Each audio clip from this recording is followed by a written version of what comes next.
Որդիս մինչև 20 թվականը ինքը 10-ից 15 թվականները որպես սպա ծառայել է Մարտակերտի 5-րդ պաշտպանականում։ Ինքը համալսարաններ ավարտել ֆիզիկայի ֆակուլտետը, զորակոչվեց բանակ, այնտեղից մի քանի ամիս ծառայելուց հետո գնաց Վազգեն Սարգսյան վերապատրաստվեց եւ հետո համալրեց մեր զինվորականների շարքերը եւ 5 տարի ծառայեց Մարտակերտի հատվածում։ Այդ տարիները այնպիսի տարիներ էին, որ համարյա ամեն օր դիվերսիաներ էր լինում այդ հատվածում, ամենաբաց հատվածը Մարտակերտի հատվածն է։ Եվ ինքը այն ժամանակ բավականին շատ գործողություններ էր արել։ Իրեն նշանակել էին մի քանի տարի հետո հակատանկային դասակի իրավաբանատար, բայց այդ թվականներին նաև դիվերսիաները, քանի որ շատ էին, տարբեր չաստերում հակադիվերսիոն, մինչև հիմա անունը չեն ասա ինձ, իրենց ղեկավարը որ կա, նաև հարցազրույցում ասում է, ես չեմ կարող այսօր ասեմ այդ ջոկատների անունները, այդպիսի ջոկատներ էին հակադիվերսիոն ստեղծում եւ իրան նշանակում են հակադիվերսիոն ջոկատի հրամանատար եւ ինքը 13-ից 15 թվականները բոլոր պատժիչ գործողությունները, որը արվել է Մարտակերտի հատվածում, իր ձեռքով արվել։ Եվ 15 թվականի զորացրվելուց հետո ինքը վերադարձավ եւ քաղաքացիական կյանքում էլ իր ֆիզիկայով էր ինքը զբաղվում եւ համապատասխան ճապավիցյան ինստիտուտում էր աշխատում։ Բայց անընդհատ ինքը վստահ էր, որ էլի պատերազմը սկսվելու է եւ ամեն օր ինքը պարապում էր ֆիզիկապես, ինքը շատ ամուր էր եւ կապը մշտապես իր սպանգերների հետ, զինվորների հետ պահում էր։ Եվ 20 թվականի սեպտեմբերի 27-ին անմիջապես ինքը զանգարում է Մարտակերտ իր նախկին զինվորներին, ինֆորմացիան ստանում է, երեկոյան եկավ մեր տուն, ասաց, որ գնալու եմ այն ինֆորմացիան, որ հեռուստացույցով տալիս են, թե 25-30 զոհ ունենք, ասաց սուտ է, մենակ Մարտակերտի հատվածում, այդ Մատաղից Մարտակերտ, մի օրվա ընթացքում արդեն 300 անցել, այս կընդհանուր ասաց 500-ից ավել զոհ ունենք, որով իր ընկերները ռազմական ինստիտուտ ավարտած, ամեն մեկը միտեղ էր գտնվում եւ բոլորի հետ ինքը մշտական կապը պահում էր։ Հաջորդ օրը գնաց զինկոմիսարիատ, որպեսզի իրան տանեն։ Այդ օրը սաղ օրը պահեցին, բայց չտարան։ Երեկոյան ժամը 1-ին ասել էին, որ հələ ձեր կարիքը չկա, երբ որ կարիքը լինի կկանչենք։ 20-ի առավոտյան հələ գնաց, ստիպեց, ասել է կկանչենք եւ ստիպեց, որ անպայման իրեն տանեն հենց Մարտակերտ այդ հատվածը, որտեղ ինձ ասեց, պապ, ասեց 5 մատից պես ամբողջ այդ տարածքը գիտեմ։ Իրան նշանակում են արագ արձագանքման Վաշտի փոխհրամանատար, Վաշտը առաջին գործողությունների մեջ երբեք չի եղել, բայց ինքը ամեն օր հասել է այնտեղ, որտեղ որ խնդիր է եղել։ Եվ հոկտեմբերի 6-ին կողքի այդ պոստը որ կար, այդտեղ ժամանակավորապես թուրքերը կարողանում են գրավեն եւ հրամանալ լինում, որպեսզի գնան այդ դիրքը հետ վերցնեն։ Այդ կադրերն կա բոլորը, տեսանկարանց, ոնց են թուրքերը մտնում եւ իրենց ուղղակի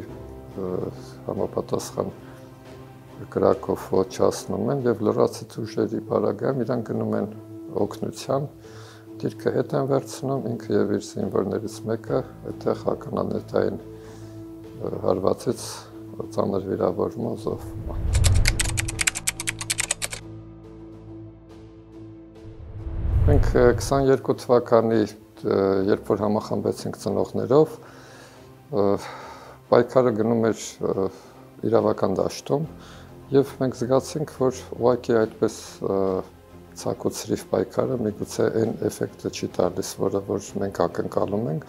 եւ համախմբեցինք, ստեղծեցինք որդների կանչասրական կազմակերպությունը, որպեսզի ավելի ինստիտուցիոնալ ձևով փորձենք պայքարել եւ մեր ձայնը ավելի լսելի լինի, որպես միավոր։ Իսկ 23 թվականի նույն ապրիլի 13-14-ին մենք գտնվում էինք քննչական կոմիտեի դիմաց եւ պահանջում էինք քննչական կոմիտեից, որպեսզի բացահայտեն այն վայրագությունները, որը որ արել են 22 թվականի սեպտեմբերի 21-ին Եռաբլուրում, մեզ ծնողներիս բերման են ենթարկել, չեմ ուզում այդ բառերը օգտագործեմ, ինչ ձևով են մեզ բերման ենթարկել, եւ մենք 24 ժամ ժամանակ տվեցինք Քարամյանին, որ եթե կոնկրետ անձերի, մենք անձերի անուններն էլ թվարկեցինք, եթե դուք պատասխանատվության չեք ենթարկելու, մենք հայտարարություն կանենք եւ հենց այնտեղ քննչական կոմիտեի դիմացից հայտարարություն արեցինք, որ այսուհետ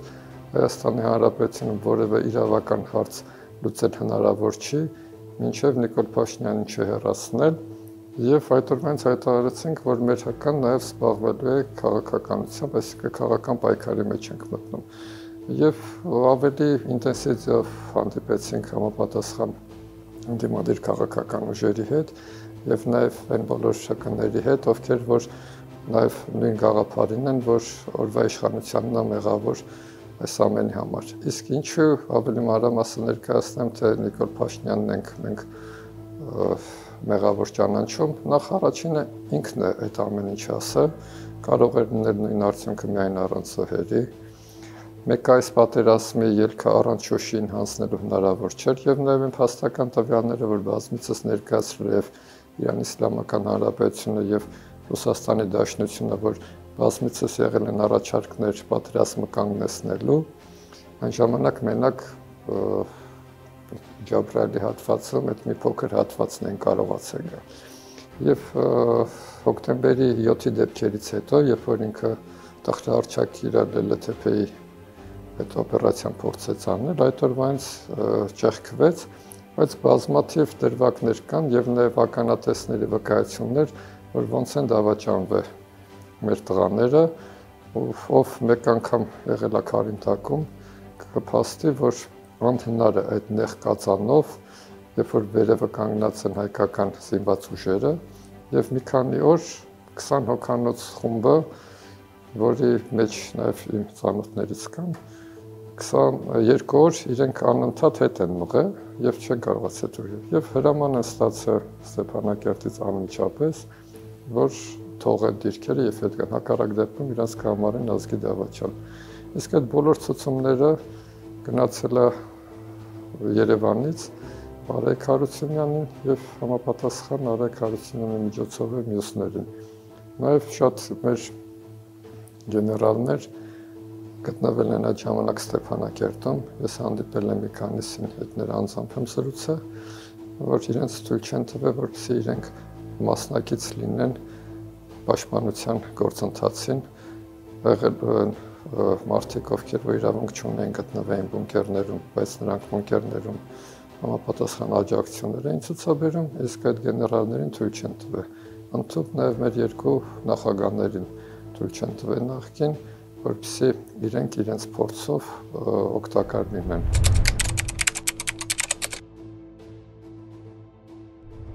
Հիվանդ են ուղղակի այդ մարդիկ։ Վերջերս էլ, երբ որ Ռուբեն Վարդանյանն ի պաշտպանություն մենք գտնվում ենք Արտգործ նախարարության շենքի մոտ եւ այնտեղից շարժվեցին կառավարության շենք, ես եւ Աստղ Գալյանը եւ նաեւ մեր մյուս բախտակից ընկեր Ալիսան Գևորգյան լրագրող երեքսի հարցազրույց ենք տվել եւ երեք ես նայում եի կոմենտները, սեռական բնույթի հայանքներ էր գրած, այսինքն այստեղ չեմ կարծում այդ մարդիկ մոլորյալներ են, այլ նպատակաուղղված իշխանությունների կողմից փորձում են վարկաբեկեն, որովհետև այն բոլոր կարմիր գծերը, որ գոյություն ունի հայկական իրականության մեջ, իրենք անցել են եւ վերջինը կարծեմ մնացել ենք մենք, բայց իրենք ապացուցեցին, որ իրենց համար որևէ կարմիր գիծ չկա եւ հրահանգավորված ուղղակի մեզ վրա են տալի եւ նաեւ ամենավերջի խոսքերը, բայց քանի որ մենք դուրս ենք եկել պայքարի, գիտակցելով այդ ամեն ինչը, անփիլատար սպասում ենք իշխանապողությունից հետո բոլորը իրենց արժանի պատիժը կստանան։ Որևէ բան չի մոռացվում, առավել ևս մեր մոտ, ուղղակի այս պահին մենք չենք ուզում ընդհանուր շատ գործընթացների խանգարենք եւ անձնական բնույթի հարցեր փորձենք լուծել։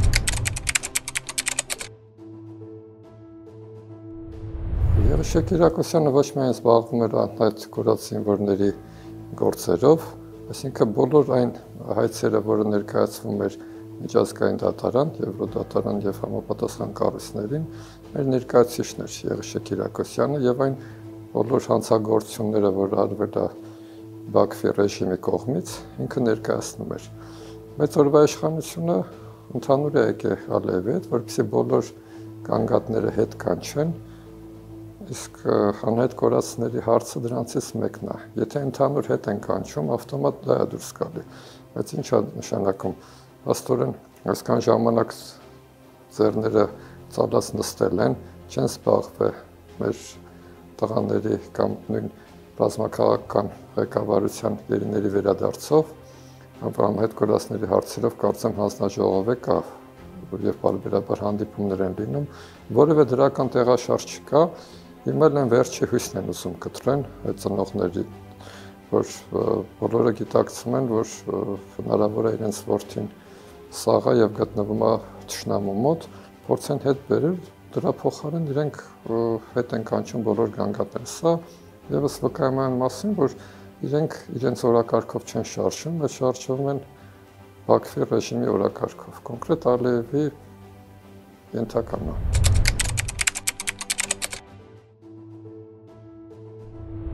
Սրբազանին ես վաղուց եմ ճանաչում, իր տեսակը իմ համար բավականին ծանոթ է եւ նաեւ իմ համար ընդունելի, որտեղ այն բնավորության գծերը, որ կա, որը շատ բաներ միգուցե sense արտաքինի չի երևում, ես իրեն հետ ծանոթացել եմ, երբ որ ինքը Վազգենյան ճեմարանի տեսուչն էր։ Եվ չեմ անում այդ բառը ինչքան հոգեվորական ասազում, բայց տղամարդու կերպար է ինքը։ Այն ժամանակվանից իմ հետ զբաղվել է եւ մենք 2001 թվականից միասին տենց ժամանակ առ ժամանակ հանդիպել ենք եւ նաեւ շփվել։ Այսօր քաղաքական դաշտում, երբ որ տարբեր ուժեր իրար կարկոցում են, մեկ բոլորը մեղադրում են, թե ով է բերել Նիկոլին։ Ես վստահաբար ուրեմն ասում եմ, որ եթե դուք մեղադրում եք դիմացին, նշանակում է դուք չեք բերել։ Իմ համար երկուսն է չեմ բերել Նիկոլին։ Եվ եթե համախմբան խնդիր կա, որ չեք կարողանում մեկը մյուսի հետ համախմբեք, ես կոչ կանեմ երկուսին էլ, որ համախմբեք Սրբազանի շուրջը, Սրբազան պայքարի շուրջը,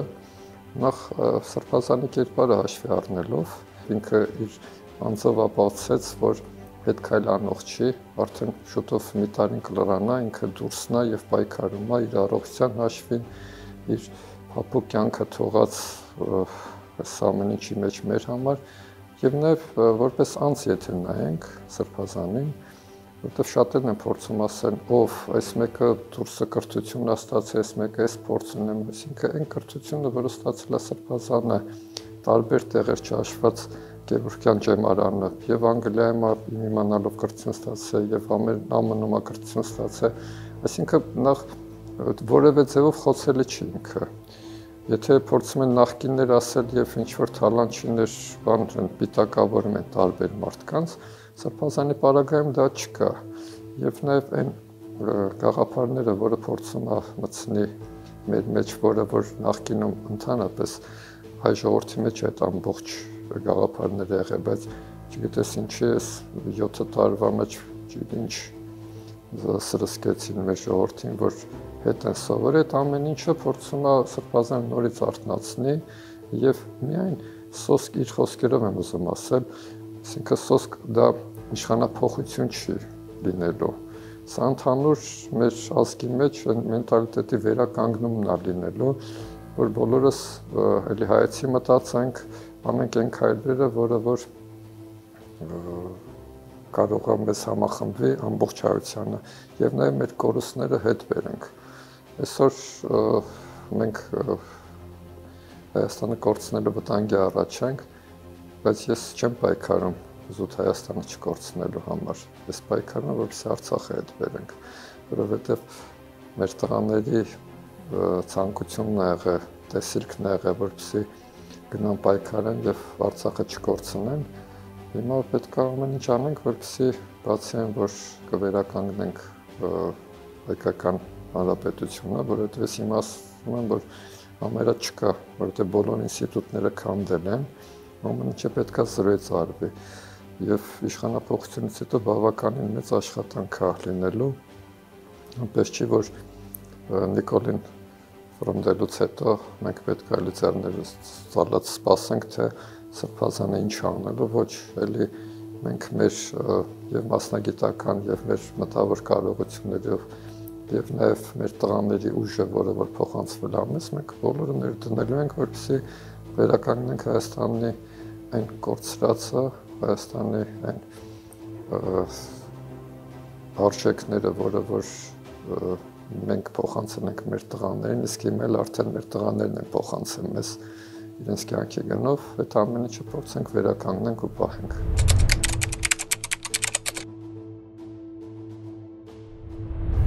Ես այնտեղից ասեմ եռաբլուրում ես իրեն չեմ տեսնում։ Անձամբ ես իրեն հրաժեշտ եմ տվել, նոր եմ հողին հանձնել, բայց տանը ավելի եմ իրան տեսնում, որտեղ որ ինքը իր ընտանիքով ապրել է, այդտեղ անկյուն կա, և նաև նկարներ կա և այդ սենյակում և մյուս սենյակում, և նաև իր նկարը Սարյանի փողոցի վրա մեծ շենքի նկարը։ Ամեն անգամ ես անցնում եմ, կանգնում եմ կամ նույն տանը, ամեն օր առավոտյան, երեկոյան, երբ տուն մտնում եմ, դա կլինի 5 անգամ, 10 անգամ, մոտենում եմ և ասում եմ, ինձ ուշտու, որ պայքար եմ, ուրիշ բան չեմ ասում։ Ոչ առողջություն, ոչ կներես, ոչ ասկամ, այսինքն ես ինչի համար ասեմ կներես, թող են ծնողները ասեն կներես, որ 18 թվականին գնացին Նիկոլ ընտրեցին, իրենց երեխուն ճակատագրետ խաղացին, մեր երեխեքի ճակատագրետ էլ ևս իրենք խաղացին։ Ասում եմ մենակ ուշտու, որ պայքարեմ, որովհետև նախ ինքը գիտակցված է գնացը, այնպես չի, որ ինքը այնտեղ ծառայող էր կամ ժամկետայիններ կամ կյանքի բերումով այնտեղ էր գտնվում ստիպված, ոչ, ինքը իր ընտանիքը թողեց, մեզ թողեց, երեխեքին թողեց ու գնաց գիտակցաբար, որպեսզի այն հայրենիքը, որը որ ինքը իր զինվորների մեջ էր ներառում, իր խոսքերն է, երբ որ մի գործողության ժամանակ գործողություն անելուց հետո իր ծառայակից ընկերը Վահեն իր մոտ է լինում, ասում նստած ենք և նայում էինք, սենց ամայի դաշտեր ասեցի, պրոս ջան, լավ ջայր տղայինք ենք մեր կյանքը այստեղ իսուր տեղը վատնում, ասեց վայ, այս ամեն ինչը որ տենում ես ասում է, մեր պապերս մի փոքր հողն են մեզ թողը, մենք էլ պիտի, մեր նման տղեկն են պահելու այս հողը, մենք էլ պիտի կարանանք փոխանցենք մեր երեխեքին, այսինքն այդ գաղափարի ինքը գնաց է, և բազմիցս ասել եմ, հիմա էլ ձեր մոտ եմ ուզում ասեմ, ամբողջ աշխարհը, ամբողջ ժողովուրդները բոլոր կռվում են, որպեսզի պատերազմում են, որպեսզի հող չտան, սրանք հող են տալի, որ պատերազմ չլինի։ Այսինքն լրիվ թարս են, էլի, այսինքն որևէ բանով իրանք ընդհանուր որևէ ազգի, որևէ ժողովրդի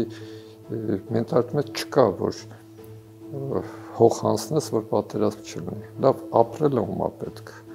Այնպեսի ապրել, որ պիտի քարշ գալով ապրես կամ անարժանապատիվ։ Համենայն դեպս հայերը միշտ արժանապատվություն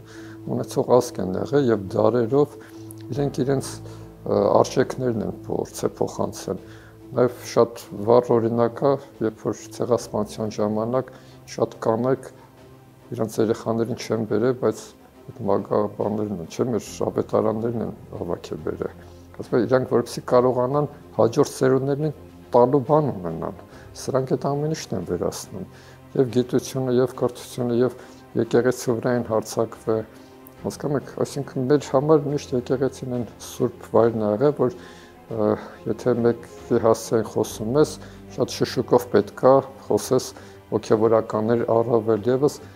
բարձրաշխարհիկ հոգևորականների մասին, իսկ այսօր նույնիսկ Սրբազանին են քարկոծում և նաև տեսել եմ համացանցում մեծ բաներ են գրում, որ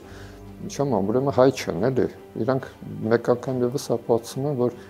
իրանք ներդրված ինչ-որ ժամանակին աճեցրած ինչ-որ բաներ են, էլի, չեմ կարող ասեմ ինչ են, բայց ամեն դեպքում մարդկային բան չկա մեջներն, ամենայնպես հայ կերպար չկա։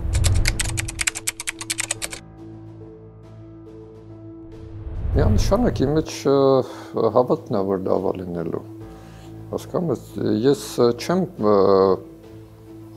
իմ համար այնպես չէ, որ որդիս չկա։ Ես տենց եթե մի օր ապրեմ, միգուցե հաջորդ օրը չլինեմ։ Իմ համար դեռ ինքը Արցախում է, դեռ ինքը պայքարի մեջ է, ու ես պետքա պայքարով գնամ հասնեմ, չէ, լավ ապագա եւ մեր շատ ծնողներ ինձ նաեւ ասում են, «Այդ ինչ ես անում, որ տենց լավատես ես»։ Հասկանում եք, բայց չէ՞ որ եթե մենք չպայքարենք եւ լավ երկիր չստեղծենք, նշանակում է այն Աննայի ասածն է, որ հանուն ոչ չեն իրանք գնացել, ոչ, մեր տղեկ հանուն հայրենիքի են գնացել եւ մենք էլ հանուն հայրենիքի պայքարում, եթե այդ ճանապարհին նաեւ մենք մեր կյանքը կտանք, ինչ խնդիր։ Լավ, Սրբազանի ասածով այս ժամանակահատվածը շատ կարճ 20 տարի է, 30-ը թե 100 տարի է, ընդհանուր հավերժության մեջ սա ինչ-որ մի փոքր դրվագ է։ Այնպես որ նախ իմաստալից պետք է ապրել եւ նաեւ իմաստալից է պես աշխարհից գնաս։ Որովհետեւ այսինքն մահից չպետք է վախենալ։ Եվ ես հիմա որ հետ հայացքամ գցում, տղաս երբեք չի վախեցել մահից։ Եվ այդ իր ծառայության ընթացքում շատ է եղել, որ իմացել են ինքը զոհվել է, բայց զոհված չի եղել, այսինքն այն իրավիճակներում է հայտնվել, որ զինվորները նաև հաղորդել են վերադասին, ասել են Ռոստո զոհվել է, հետո ասում հողերի մեջից ասում դուրս եկավ, ասում ես ինձ արդեն զոհել եք։